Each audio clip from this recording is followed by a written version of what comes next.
Assalamualaikum warahmatullahi wabarakatuh. Selamat siang, Bu Andina dan teman-teman semuanya. Perkenalkan, kami dari kelompok 5 akan mempresentasikan hasil diskusi kami mengenai fenomena stunting dan kaitannya dengan kondisi lingkungan.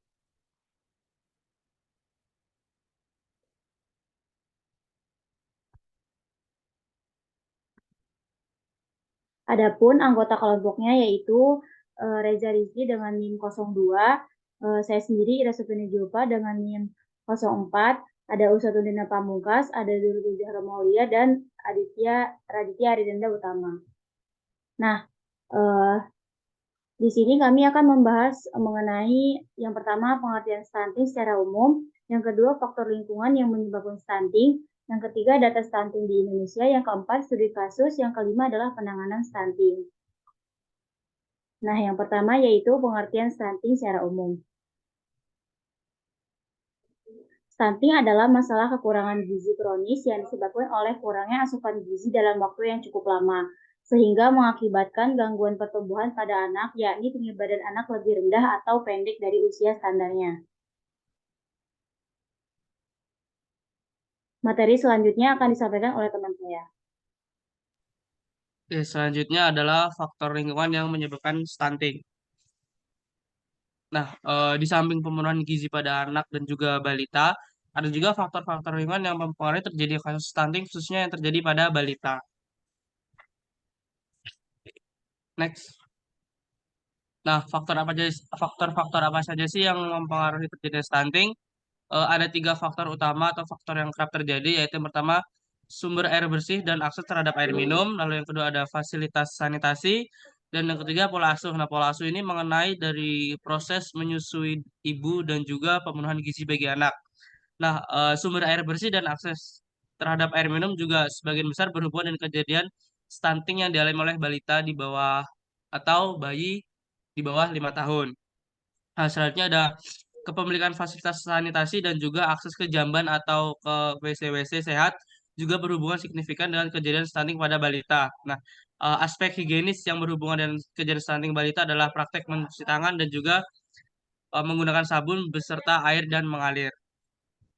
Selain itu, ada pola asuh yang meliputi proses menyusui dan pemberian makan diketahui merupakan faktor risiko utama terjadinya stunting pada balita, sehingga perlunya kontrol variabel terhadap pemberian makan pada bayi dan anak sehingga efek sebenarnya dari faktor lingkungan terhadap terjadinya stunting bisa diketahui secara jelas. Nah, dari pemenuhan gizi itu pada balita bisa dilakukan dengan empasi atau makanan pada mie ASI, atau bisa juga dengan pemenuhan gizi 4 sehat 5 sempurna bagi anak-anak atau bagi balita. Oke, next. Nah, selanjutnya data stunting bisa dijelaskan lebih lanjut oleh teman kami.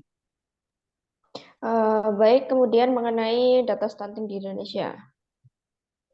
Next. Oke. Berikut sudah saya masukkan ya grafik pertumbuhan dari data-data stunting di Indonesia, angka stunting di Indonesia. Berikut ini untuk grafik yang kiri yang berwarna hijau, itu persen angka stunting dari tahun 2007 sampai 2021 yang kemudian diproyeksikan dan target untuk tahun 2024. Pada data tersebut dapat dilihat bahwa pada tahun 2007 hingga 2010 angka stunting menurun ya 0,1%, kemudian naik hingga 3,7%, lalu berangsur-angsur turun hingga tahun 2021. Jadi di tahun 2021 itu angka stuntingnya menurun hingga pada titik 24,4%. Nah, apabila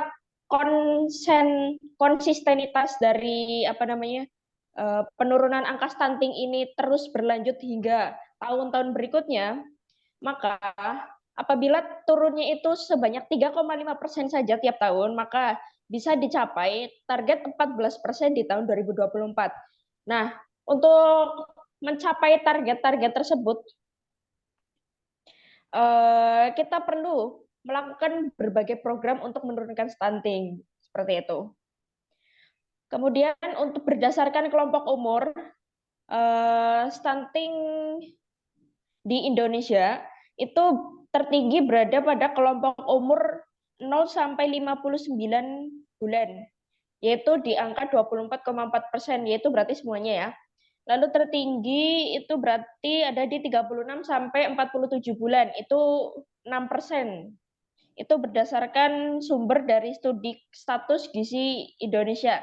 Data tersebut masih berada di tahun 2021.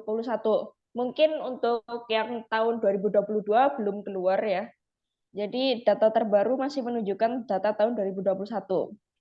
Nah, lalu bagaimana sebarannya di Indonesia? Untuk provinsi dengan angka stunting terendah itu adalah Bali, DKI Jakarta, dan DIY Yogyakarta. Sedangkan untuk sebaran dengan stunting tertinggi itu ada di Nusa Tenggara Timur, Sulawesi Barat, Aceh, Nusa Tenggara Barat, dan Sulawesi Tenggara. Seperti itu. Lalu bagaimana dengan di Jawa? Di Jawa sendiri itu stunting juga bisa dibilang masih tinggi ya, terutama di daerah Jawa Barat, Jawa Timur, dan Jawa Tengah, kayak gitu. Jadi bisa dibilang meskipun angka stunting di Indonesia itu sudah cukup menurun, tetapi masih banyak daerah-daerah yang memiliki angka stunting yang cukup tinggi, seperti itu. Next. Untuk materi mengenai kasus stunting di Indonesia akan dijelaskan oleh rekan saya yang lain. Terima kasih. Baik, saya akan menjelaskan kasus stunting di Indonesia. Next. Saya mengambil contoh kasus stunting di Indonesia yang ada di Kabupaten Wonosobo. Nah, Kabupaten Wonosobo sendiri menjadi daerah yang mengalami stunting di Indonesia. Angka stunting di Kabupaten Wonosobo yang masih tinggi menjadi pekerjaan rumah besar yang harus diselesaikan bersama. Nah, prevalensi stunting Wonosobo sebagaimana data EPPGBM 2022 menunjukkan sebesar 19,22%. Next. Nah, angka stunting di Kabupaten Wonosobo sendiri disebabkan oleh beberapa faktor seperti pola asuh, pola makan, dan pola hidup yang tidak tepat.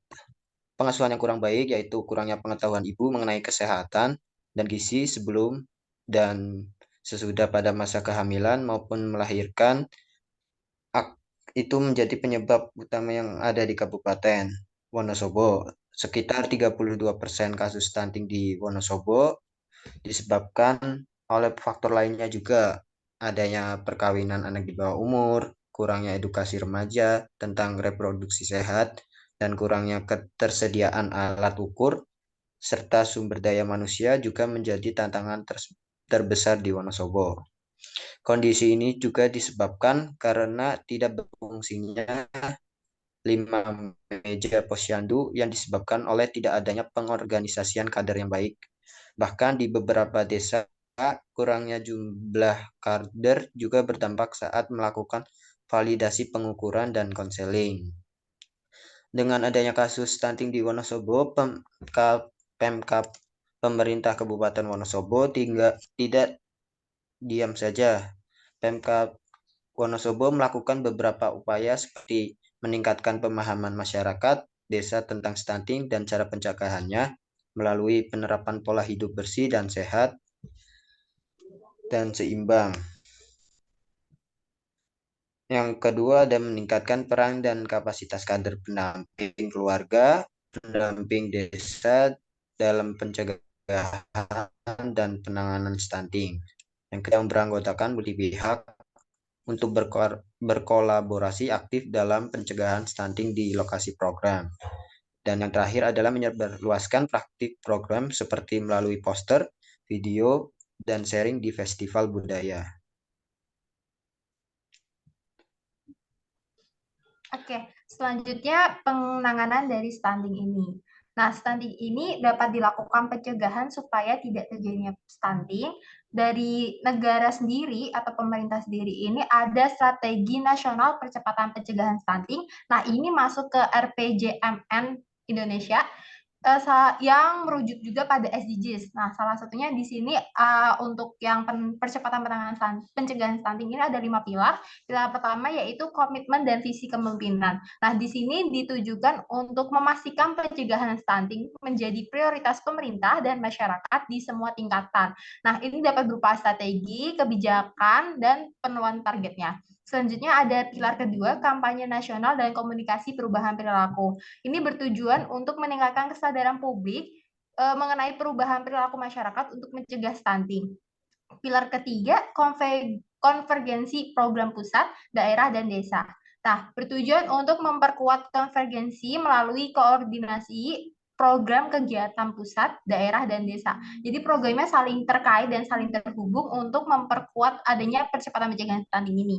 Untuk yang keempat ada pilar ketahanan pangan dan gizi. Ini juga merujuk ke SDGs untuk menjaga asupan pangan Indonesia untuk memastikan pemberian layanan juga meningkatkan akses terhadap makanan bergizi dan mendorong ketahanan pangan. Dan yang terakhir ada pilar pemantauan dan evaluasi.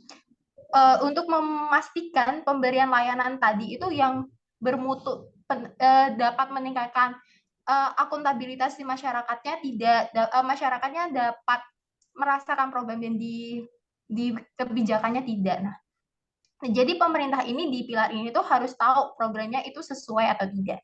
Selanjutnya ada langkah pencegahan stunting. Salah satunya ini ada memenuhi kebutuhan gizi sejak hamil. Jadi bagi ibu-ibu yang ibu hamil, adanya kesadaran bahwa hal-hal apa saja yang boleh dan tidak dilakukan, adanya kesadaran untuk memenuhi asupan gizi si calon bayinya. Terus ada juga pemberian ASI eksklusif sampai bayi berusia 6 bulan, mendampingi ASI eksklusif tadi dengan MPASI yang sehat dan sesuai umurnya. Jadi kayak MPASI untuk beberapa bulan dan tetap ada ASI eksklusifnya. Terus memantau tumbuh kembang anak. Jadi anaknya itu harus dipantau tumbuh kembangnya seperti apa, harus ada imunisasi juga, pemberian MPASI-nya sesuai atau tidak. Dan yang berikutnya ada selalu menjaga kebersihan lingkungan, kayak kebersihannya si anak, kebersihan air atau sanitasi yang tadi sudah dijelaskan. Jadi si bayi tidak hanya dapat kena stunting dari asupan makanan yang kurang tadi, tapi dari kebersihan lingkungan juga.